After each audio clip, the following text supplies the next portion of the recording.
शिव जी ग्रस्त होने के बाद भी शमशान में क्यों रहते हैं? शिव अपने कई स्वरूपों में एक शमशान के देवता भी हैं।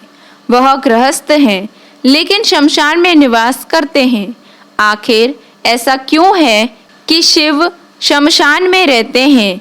इससे वह संसार को क्या संदेश देना चाहते हैं? आइए दोस्तों, आज जानते हैं। सनातन धर्म में भगवान शिव को सबसे रहस्यमयी देवता माना गया है। उनकी वेशभूषा ब्रह्मदेव और भगवान विष्णु से बिल्कुल अलग है। शिव पुराण के अनुसार गृहस्थ शिवजी के परिवार में माता पार्वती, भगवान गणेश, कार्तिकेय जी और नंदी शामिल हैं। गृहस्थ होते हुए भी उनका स्वरूप एकदम उल्टा है।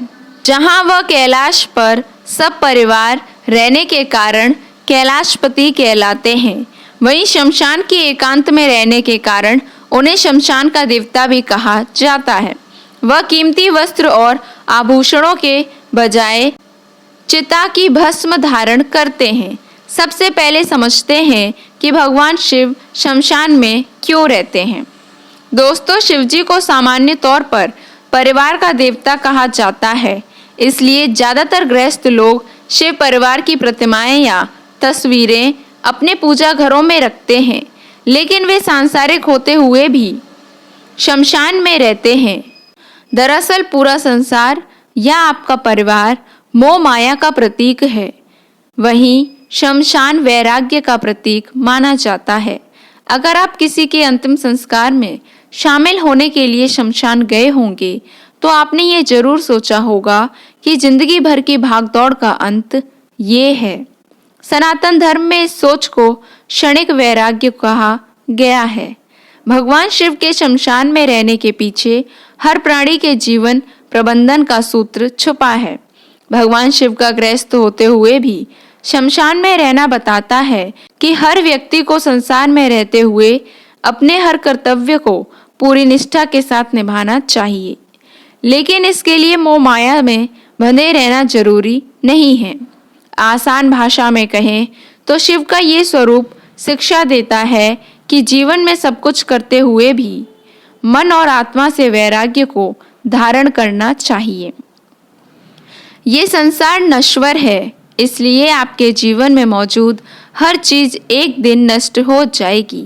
इसलिए संसार में रहते हुए भी किसी से मोह नहीं रखना चाहिए। इंसान को किसी भी सुख या चीज से मोह नहीं रखना चाहिए। इसमें एक और सीख छुपी है कि अच्छी और खराब परिस्थितियों में व्यक्ति को संभाव रहना चाहिए। शिव के शमशान में रहने को लेकर धार्मिक मान्यता भी है। दरअसल सनातन धर्म में शिवजी को सृष्टि का संहारक माना गया है। मान्यताओं के अनुसार ये सृष्टि बनती और बिगड़ती रहती है। भगवान ब्रह्मा सृष्टि की रचना करते हैं, भगवान विष्णु सृष्टि का पालन करते हैं, वहीं भगवान शिव कलयुग का अंत होने पर सृष्टि का संहार करते हैं। वहीं हम सभी जानते हैं कि शमशान में जीवन का अंत होता है, वहाँ सब कुछ भस्म हो जाता है। इसलिए शिवजी का निवास ऐसी जगह है जहाँ मानव शरीर, उस शरीर से जुड़े सभी रिश्ते, हर मोह और सभी तरह के बंधन खत्म हो जाते हैं। जीवों की मृत्यु के बाद आत्मा शिव में ही समा जाती है, इसलिए शिव शमशान में वास करते हैं और शमशान के देव कहलाते हैं। आपने कभी सोचा है कि महादेव अपने शरीर पर भस्म ही क्यों लगाते हैं? वह भी किसी लकड़ी की भस्म नहीं, बल्कि चिता की भस्म ही क्यों लगाते हैं? दोस्तों, धार्मिक मान्यता के अनुसार भगवान शिव को मृत्यु का स्वामी माना गया है। उनके अनुसार शरीर नश्वर है और एक दिन जलकर भस्म में बदल जाएगा। जीवन के इसी पड़ाव का भगवान शिव सम्मान करते हैं। इस सम्मान को वो अपने शरीर पर भस्म लगाकर प्रकट करते हैं। इससे हमें ये संदेश भी मिलता है कि इस शरीर पर गर्व नहीं करना चाहिए। सुंदर से सुंदर व्यक्ति भी मृत्यु के बाद भस्म बन जाएगा। वहीं शिव भस्म को लगाकर उसकी पवित्रता को सम्मान देते हैं। माना जाता है कि शव को जलाने के बाद बची हुई राख में उसके दुख सुख बुराई अच्छाई भस्म हो जाती है। इसलिए चिता की भस्म को शिव पवित्र मानकर धारण करते हैं।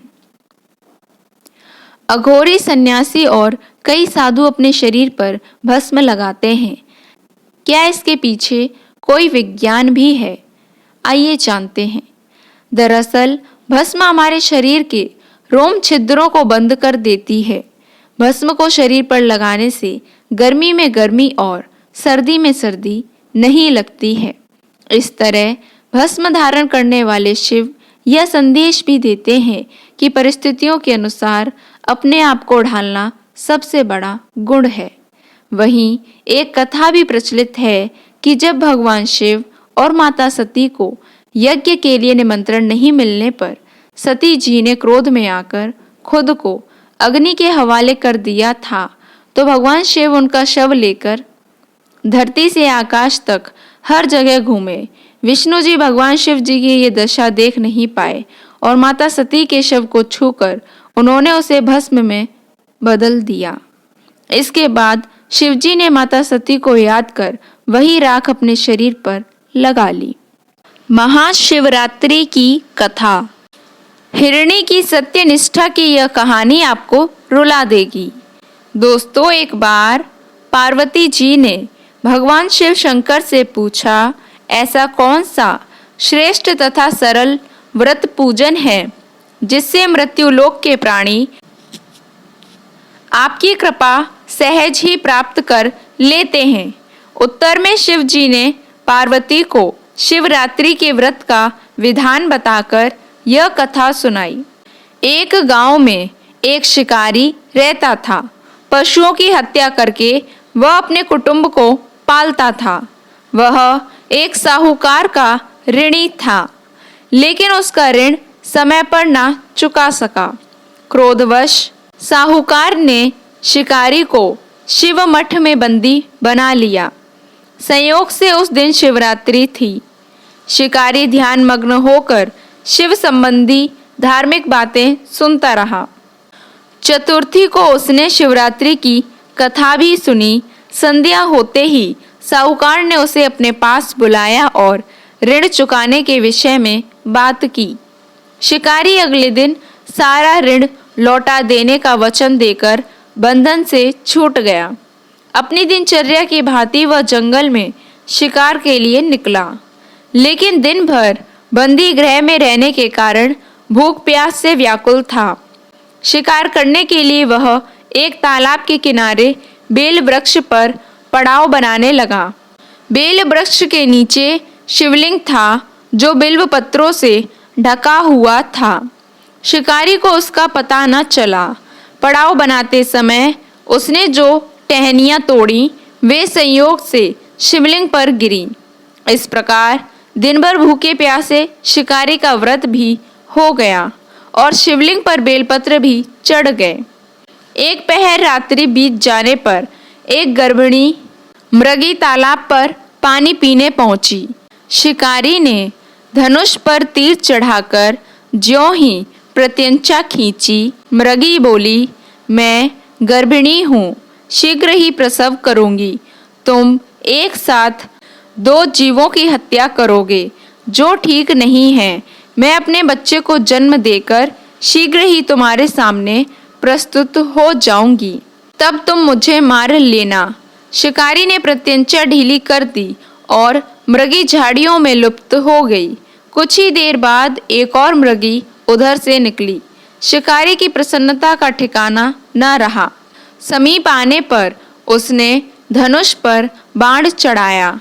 तब उसे देख मृगी ने विनम्रता पूर्वक निवेदन किया, हे पारदी, मैं थोड़ी देर पहले ही ऋतु से निवृत्त हुई हूँ, कामातुर विरहिणी हूँ, अपने प्रिय की खोज में भटक रही हूँ।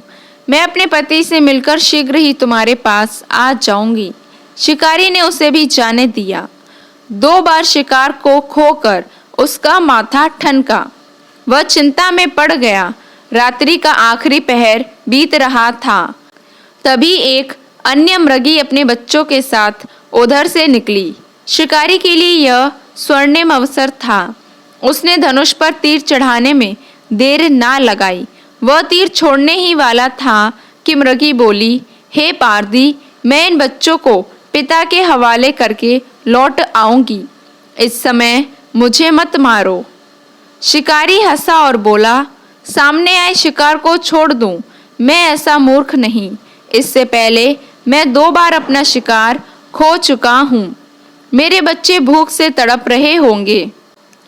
उत्तर में मृगी ने फिर कहा, जैसे तुम्हें अपने बच्चों की ममता सता रही है, ठीक वैसे ही मुझे भी। इसलिए सिर्फ बच्चों के नाम पर मैं थोड़ी देर के लिए जीवन दान मांग रही हूँ। हे पारदी, मेरा विश्वास कर, मैं इन्हें इनके पिता के पास छोड़कर तुरंत लौटने की प्रतिज्ञा करती हूँ। मृगी का दीन स्वर सुनकर शिकारी को उस पर दया आ गई। उसने उस मृगी को भी जाने दिया। शिकार के अभाव में बेल वृक्ष पर बैठा शिकारी बेलपत्र तोड़ तोड़ कर नीचे फेंकता जा रहा था। संध्या ढलने को हुई तो एक हष्टपुष्ट मृग उसी रास्ते पर आया। शिकारी ने सोच लिया कि इसका शिकार वह अवश्य करेगा। शिकारी की तनी प्रत्यंचा देखकर मृग विनीत स्वर में बोला, हे पारदी भाई, यदि तुमने मुझसे पूर्व आने वाली 3 मृगियों तथा छोटे छोटे बच्चों को मार डाला है तो मुझे भी मारने में विलंब ना करो, ताकि उनके वियोग में मुझे एक क्षण भी दुख ना सहना पड़े। मैं उनका पति हूँ। यदि तुमने उन्हें जीवन दान दिया है तो मुझे भी कुछ क्षण जीवन दान देने की कृपा करो। मैं उनसे मिलकर तुम्हारे सामने उपस्थित हो जाऊंगा। मृग की बात सुनते ही शिकारी के सामने पूरी रात का घटना चक्र घूम गया। उसने सारी कथा मृग को सुना दी। तब मृग ने कहा, मेरी 3 पत्नियां जिस प्रकार प्रतिज्ञाबद्ध होकर गई हैं, मेरी मृत्यु से अपने धर्म का पालन नहीं कर पाएंगी। अतः जैसे तुमने उन्हें विश्वास पात्र मानकर छोड़ा है, वैसे ही मुझे भी जाने दो। मैं उन सबके साथ तुम्हारे सामने शीघ्र ही उपस्थित होता हूँ। उपवास, रात्रि जागरण तथा शिवलिंग पर बेलपत्र चढ़ाने से शिकारी का हिंसक हृदय निर्मल हो गया था। उसमें भगवत शक्ति का वास हो गया था। धनुष तथा बाण उसके हाथ से सहज ही छूट गए। भगवान शिव की अनुकंपा से उसका हिंसक हृदय कारुणिक भावों से भर गया। वह अपने अतीत के कर्मों को याद करके पश्चाताप की ज्वाला में जलने लगा। थोड़ी ही देर बाद मृग सपरिवार शिकारी के समक्ष उपस्थित हो गया ताकि वह उनका शिकार कर सके। किंतु जंगली पशुओं की ऐसी सत्यता, सात्विकता एवं सामूहिक प्रेम भावना देखकर शिकारी को बड़ी ग्लानि हुई। उसके नेत्रों से आंसुओं की छड़ी लग गई। उस मृग परिवार को न मारकर शिकारी ने अपने कठोर हृदय को जीव हिंसा से हटा सदा के लिए कोमल एवं दयालु बना लिया। देवलोक में समस्त देव समाज भी इस घटना को देख रहा था।